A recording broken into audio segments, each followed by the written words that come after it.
What's going on? It's your boy Dalton from the Petrol List. The Abu Dhabi Grand Prix was amazing. I think the stewards improved. We'll talk about that. I think the top three drivers, at least in my opinion, really showed their stuff. And there was so much going on by the end of this 2024 season that I think I'm just going to have to cover the race today. And then over the next week or two, I'm going to get into so much stuff. So much ground was covered here in the last few weeks of 2024. We've had revelations and discoveries, admissions, and all that kind of stuff. We're going to get into that in a different video. Let's just go ahead and get started with the race review.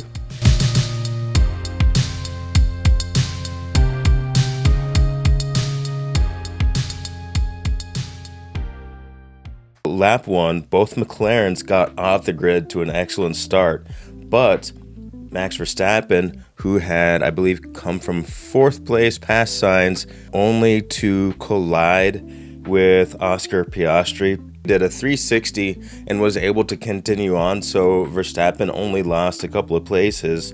The McLaren ended facing the wrong way, and so he had to turn around, and he was at the back of the grid. Now that makes the fight for McLaren v Ferrari for the Drivers' Championship all the more interesting in this race, because now you have a possibility of Ferrari finally winning. Later in lap 1, K-Mag, whose racing career will continue immediately with BMW Hybrid, congrats on that, had an excellent pass on Perez. He definitely has a lot more racing fuel in the tank of his career. I can't wait to actually get into that. I don't really watch that series, but maybe on my free time I'll do that. Shortly after that, Bottas hits the RB20 of Sergio Perez, and it essentially was kind of a pit maneuver. And, immediately in my mind, I'm like, wait a second. Was that payback for Abu Dhabi 21? You're like, F it. My Formula One career is already done. Let me just take this guy out in Abu Dhabi 3 years later on my way out and just sign off. I don't know. Maybe that's just in my head.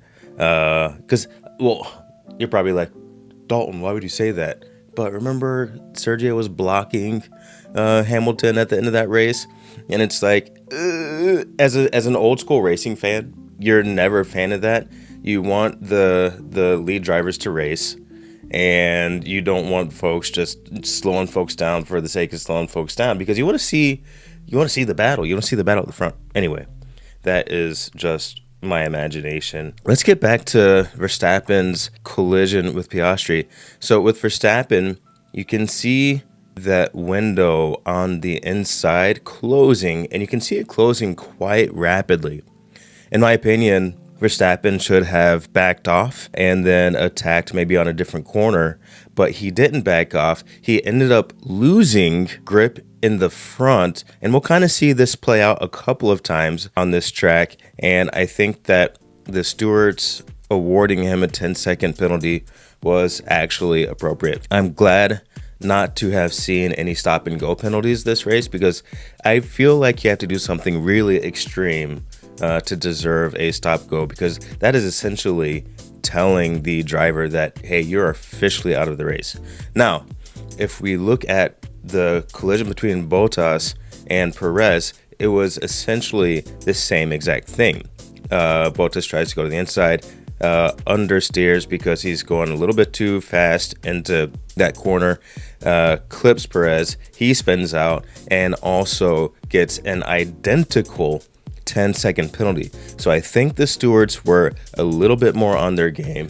The penalties were awarded quickly, and there wasn't a lot of room for speculation that they're trying to script the race. I think that maybe that's going to bode well for the 2025 season, because I think a lot of fans were sick of seeing a lot of time in between the incidents and the decisions. And during Qatar, they went a little bit overboard with the dishing out of penalties. I think they calmed it down this time around, and I think it made for a much more rewarding race for not just the drivers, but the teams and the spectators as well. Lap 3, Piastri, I think he was in 18th place, made contact with Colapinto, and it was just a straight up loss of front end grip. Colapinto eventually would have to retire from the race. Charles Leclerc drove like a hero today. I think Ferrari is going to have a super strong year in 2025. And yes, it is bittersweet that Carlos Sainz is not going to be there to see that, but I am quite happy for him picking Williams. Williams is definitely a racing team. I think he's going to fit in well, and he has a track record of improving teams. I'll cover more of that in the 2024 wrap-up video. Lap 7, Leclerc has gone from the back of the grid to P7. He is having a phenomenal drive. Lap 12, watch this pass with Leclerc versus Hülkenberg. It was a great pass. It is going to be relevant in a little bit of the conversation that we're going to have toward the end of the review.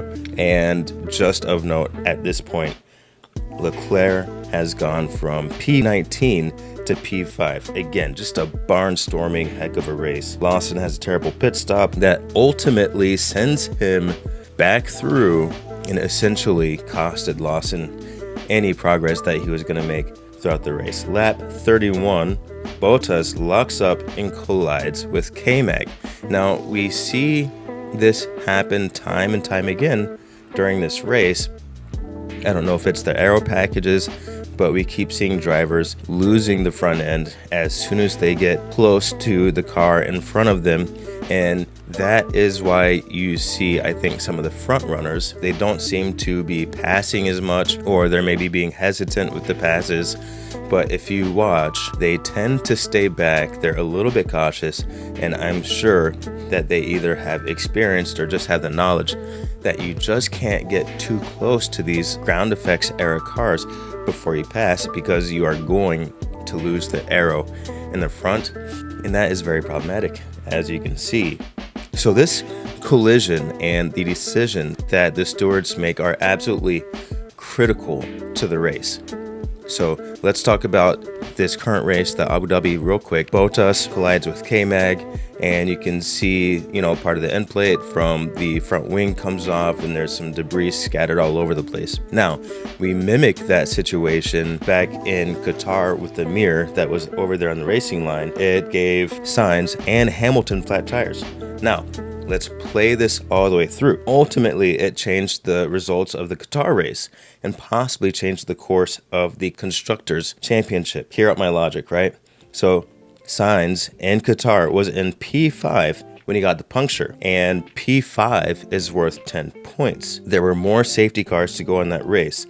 If Leclerc went from P4 at the time of Sainz's puncture to P2 throughout the remaining 20-something laps, then even conservatively, you could think that Sainz could have improved one position from 5th to 4th. Now, 4th is worth 12 points. 12 points is the deficit that Ferrari lost the World Constructors' Championship to McLaren with, right? So in theory, had they picked up the mirror and that would have allowed Sainz to continue the race, maybe, just maybe, Ferrari would be the Constructors' Champion, because Sainz could have gotten 4th, maybe a podium, because we're taking into account the yellow flags and the bunching up of cars and a fast Ferrari. There are definitely scenarios that could have played out. So you can imagine when that end plate comes off during this race, man, I'm holding my breath watching the rest of the race. In my opinion, the top 3 most talented, skilled, championship-style drivers are Lewis Hamilton, Charles Leclerc, and Max Verstappen. Those 3 drivers were having an absolute barnstormer of a race. And I was thinking to myself, I would hate to see any of them, or of course any of the other drivers, get a puncture that just ruins the momentum and the quality of this race experience, because again, this Grand Prix was actually really good.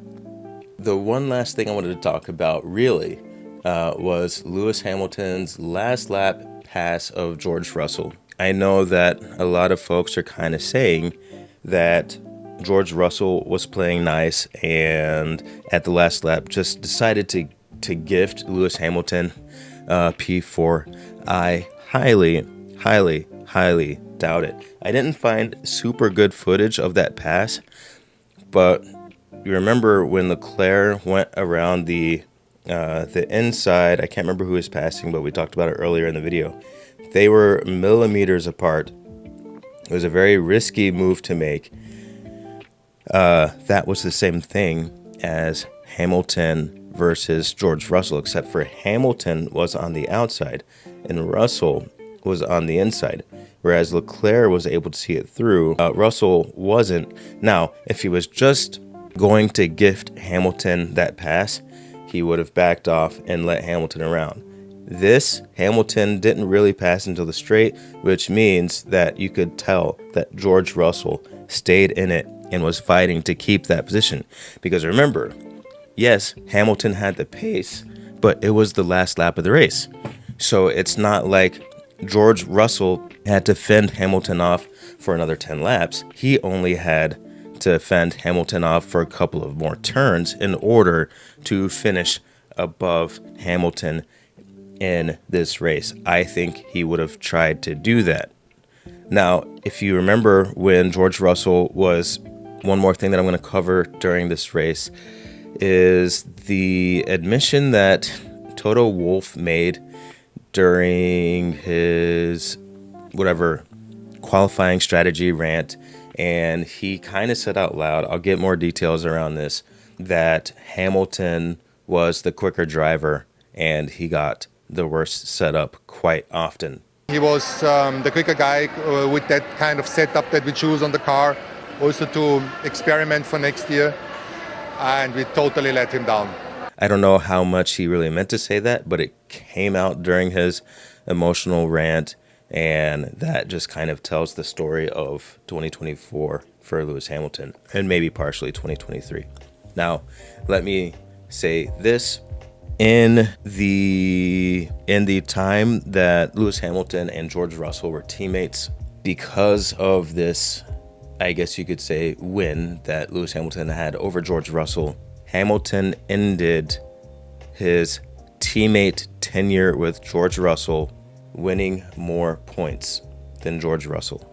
I think they were tied going into this race, or maybe Hamilton was 1 point down, but Hamilton now has scored more points during his teammate tenure with George Russell, and George Russell is not suffering cognitive decline. All right, that's it.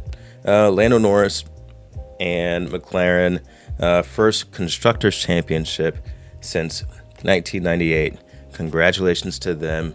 I wish they would have gotten their strategy together a little bit earlier in the season, because they may have won both the Constructors' Championship and the Drivers' Championship. Well, that's about it for now. You can see why I decided it would not be a wise idea to try to put everything in the 2024 wrap up into this video, because it'd be 45 minutes long and nobody would watch it and I wouldn't get any reach, and then I'd be sad. No, I'm kidding. I don't know. Whatever. All right.